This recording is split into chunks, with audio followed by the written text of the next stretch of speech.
Parmi les missions qui incombent aux autorités de la concurrence figure la lutte contre les abus. Il y a en fait deux types d'abus qui sont regardés par les autorités de la concurrence, les abus d'exclusion et les abus d'exploitation. Les autorités de la concurrence se sont surtout focalisées depuis un grand nombre d'années sur les abus d'exclusion, qui consistent pour une entreprise à essayer d'exclure des concurrents du marché.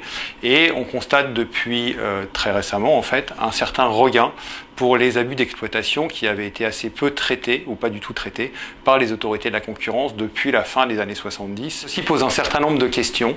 La première question, c'est y a-t-il vraiment un regain des autorités de la concurrence pour les abus d'exploitation?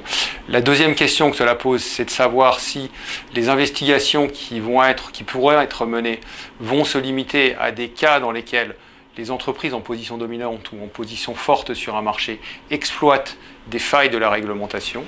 Et puis la troisième question que cela pose, c'est est-ce que vraiment les autorités de la concurrence sont les plus à même d'intervenir par le biais d'un contrôle ex post pour discipliner le marché, discipliner les entreprises et éviter ces abus d'exploitation. Nous débattrons de ces questions le 29 juin matin lors d'une conférence à laquelle interviendront Cecilio Madero, qui est directeur général adjoint de la DG Concurrence à la Commission européenne, Thierry Dahan, qui est vice-président de l'autorité de la concurrence, Pierre Chambu, qui est directeur à la DGCCRF, et la conférence sera animée par Christophe Lemaire, avocat chez Ashurst, c'est maître de conférence à l'Université de Paris, et moi-même.